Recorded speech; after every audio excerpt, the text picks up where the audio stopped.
안녕하세요. 대기업에서 항공산업을 담당하고 있는 담당 멘토 김기동입니다. 자, 오늘은 대한항공 바로 아시아나항공 간의 현황과 전망 함께 살펴보도록 할 건데요. 자, 첫 번째로 대한항공의 리스크적인 측면 어떠한 면이 축소가 되는지 살펴보도록 할 거고요. 그 이후에 최근에 이제 프랑스 항공 당국이 대한항공한테 C항공한테 파리 노선을 넘겨주는 것에 대해서 지적을 했죠. 그렇기 때문에 여기에 대한 전략 함께 살펴보도록 하겠습니다. 이제 마지막으로 대한항공 같은 경우는 이제 리스크적인 측면이 좀 축소되고 이 향후 긍정적인 전망들이 다소 나옴에 따라서 바닥에서 좀 반등을 하고 있는 모습을 보여주고 있는데요. 그렇기 때문에 여기에 대해 어떠한 대응 전략을 짜는 게 좋을지까지 이번 시간에 이런 순서대로 중요한 내용들을 하나하나 풀어가 보도록 할 테니까요. 영상 시청해 주시기 전에 구독과 좋아요 한 번씩만 눌러 주시기를 부탁드리도록 하겠습니다. 일단 대한항공한테 좀 큰 영향을 줄 수 있는 유가 한번 살펴보도록 하겠습니다. 제가 이런 유가 같은 경우에는 대한항공의 영업비용의 30%를 차지하고 있기 때문에 굉장히 중요하다고 설명을 드렸는데요. 1달러가 오를 때마다 하나로 약 400억 원의 손실이 난다라고 설명을 드렸습니다. 이러한 와중에서 이제 가자지구 휴전 가능성으로 인해서 국제유가가 하락을 하면서 대한항공이 좀 큰 수혜를 보고 있다라고 볼 수 있겠습니다. 따라서 여기에 대한 내용 함께 간단하게 살펴보도록 하겠습니다. 일단 현재 가자지구의 휴전 협상이 재개될 가능성이 좀 높아지고 있습니다. 그렇기 때문에 중동 지역의 지정학적 위험이 좀 누그러지면서 국제유가가 좀 하락을 하고 있는 모습을 보여줬는데요.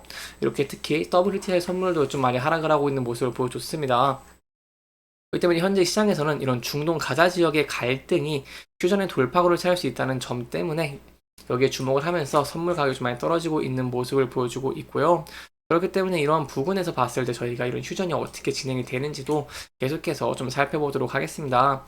여기까지 이제 유가가 하락함에 따라서 대한항공이 좀 수혜를 볼 수 있다는 부분 함께 짚어봤고요. 이제 합병에 대한 내용들 간단하게 살펴보도록 하겠습니다.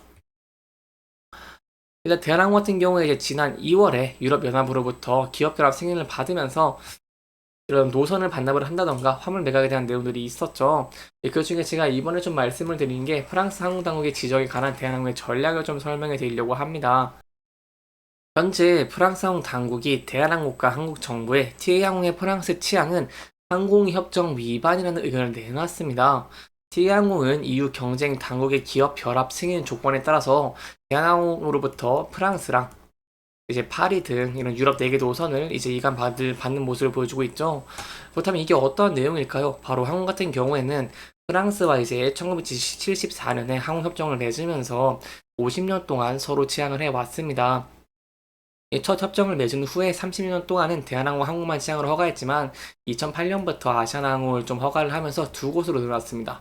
하지만 이제 6월 말에 TA항공이 파리 노선의 항공기를 띄우게 되면서 일시적으로 항공사 세 곳이 취항을 하는 것이 되는데요. 그렇기 때문에 항공 프랑스에서 TA항공이 파리 취항의 협정 위반이라고 지적을 했고 그렇기 때문에 이제 이 EU 경쟁 당국의 기업 결합 승인의 조건을 지키지 어렵지 않느냐는 의견이 좀 많이 나오고 있다라고 볼 수 있겠습니다.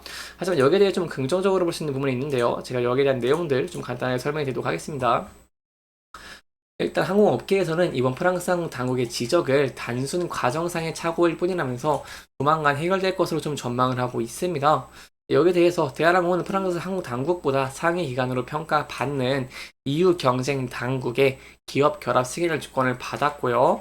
이 조건을 이해하기 위해서 TA항공이 파링을 실행을 해야 하는 만큼 이번 문제는 EU와 프랑스 항공 당국 쪽에서 좀 해결해야 될 문제가 아니냐라고 좀 보고 있습니다. 저도 여기에 대해서 좀 이렇게 공감이 간다라고 좀 볼 수 있겠습니다. 그리고 또 이 관계자가 프랑스 항공 당국 측이 한국 정부와 대한항공의 일부로 지적을 하면서 좀 눈치를 주는 걸 수도 있다라고 밝히기도 했고요. 이 현재 국토교통부 같은 경우에는 이런 프랑스 항공 당국의 협의를 좀 진행 중인 것으로 알려졌고요. 이 프랑스 항공 당국과 원만한 해결을 위해서 노력을 하고 있다면서 항공협정 규정을 개정할 것인지 일시적으로 한국 항공사 세 곳이 운항하도록 예외를 둘 것인지를 좀 협의를 하고 있다라고 볼 수 있겠습니다. 이러한 상황에서 대한항공 측에서도 이번 프랑스 항공 당국의 문제 제기가 조만간 해결될 것으로 좀 보고 있습니다. 이미 대한항공 같은 경우에는 T항공한테 에어버스 330, 200 항공이 5대를 이관을 했고 그리고 이제 승무원 100여 명을 파견하는 방안을 검토하는 등 유럽 취항 지원에 나섰죠. 그렇기 때문에 대한항공 측에서 이제 어떻게 얘기를 했냐면 항공사 3곳의 파리 취항은 기업 결합 전에 일시적으로 발생하는 상황일 뿐이다라고 밝히기도 했으면서 한국 측의 항공사 운항은 한국 그리고 프랑스 양국 간의 합의된 운항 횟수 범위 내에서 이뤄지고 있기 때문에 이 문제가 조만간 해결될 것이라고 보고 있습니다. 따라서 저희가 여기에 대한 내용들 곧바로 해결이 되는지 함께 좀 지켜보시는 게 중요할 것 같고요. 추가적인 이슈가 있다거나 추가적인 내용이 나온다고 한다면 제가 여러분들에게 좀 자세하게 설명해 드릴 테니까요. 영상 지켜봐 주시면서 구독과 좋아요 한 번씩만 눌러 주시기를 부탁드리도록 하겠습니다. 제가 감기에 걸려서 좀 눈이 좀 깜빡이고 좀 목소리 많이 안 나오는 좀 조금만 양해 부탁드리도록 하겠습니다. 여기까지 이제 합병에 대한 내용들 좀 살펴봤고요. 차트적인 부분 간단하게 살펴보도록 하겠습니다. 자, 차트 보시면은 최근에 이제 제가 유가 좀 많이 하락을 했다고 설명을 드렸죠. 유가 같은 경우 이제 대한항공한테 가장 큰 영향을 줄 수 있기 때문에 유가가 하락을 한다는 것은 굉장히 긍정적이라고 볼 수 있고, 이러한 면에 힘입어서 대한항공의 주가도 큰 폭으로 상승을 하고 있는 모습을 보여주고 있습니다. 그렇기 때문에 이러한 부분에서 봤을 때 저희가 앞으로 좀 중요하게 봐야 되는 부분들이 있을 것 같은데요.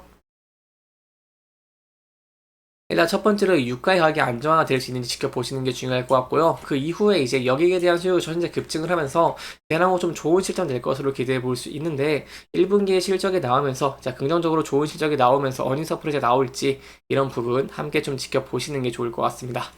자, 이래서 유가가 좀 계속 가격이 하락하고 있는 모습을 보여주고 여객에 대한 수요가 증가하면서 실적에 좀 좋은 측면을 보여주게 된다고 한다면 추가적으로 이제 상승 추세로 이어질 가능성을 좀 기대해 볼 수 있겠는데요.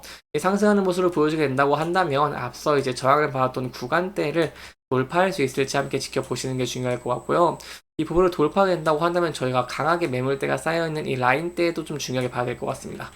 이 라인에서 돌파가 된다고 한다면 저희가 이제 전에 단기전 고점 부근을 돌파할 수 있을지 아니면 저항을 받을 때 함께 지켜보시는 게 중요할 것 같습니다. 또한 여기 상승에 대해서 좀 추가적으로 말씀을 드리고 싶은 게, 대한항공의 최근에 이제 투자자별 매매 동향을 좀 함께 보시면 최근에 외국인의 수급이 좀 들어오고 있는 모습을 보여주고 있고요. 이 기관계도 소폭 매수해주고 있는 모습을 보여주고 있습니다. 그렇기 때문에 그 전에 이제 이 대한항공의 추가적인 상승을 좀 지지했던 외국인의 매수가 이렇게 들어오는 모습을 보여주게 된다고 한다면 저희가 추가적인 상승세도 기대해 볼 수 있기 때문에 이러한 수급이 계속 견조하게 들어오면서 대한항공의 추세적인 상승을 유지할 수 있을지 함께 좀 지켜보시는 게 중요할 것 같습니다. 또한 리스크적인 측면이 항상 존재합니다. 이 유가의 상승이라던가 아니면 환율이 상승을 하게 된다고 하면서 좀 하락을 하는 모습을 보여주게 된다고 한다면 전에 지지받았던 라인 때 지지받을 수 있을지 함께 지켜보시는 게 중요할 것 같고요. 이 부분 때 이탈하게 된다고 한다면 이 전 저점부까지 열려있다는 부분도 염두에 두시면 좋을 것 같습니다. 이렇게 이번 영상에서는 대한항공의 이 리스크인 유가 가격 하락에 대한 수혜, 그리고 합병에 대한 현재 내용들을 짚어보면서 진행을 했고요. 해당 영상은 개인적인 의견이 많이 들어갔기 때문에 투자자분들의 주관적인 생각과 해당 내용을 토대로 현명한 선택을 하시면 좋을 것 같습니다.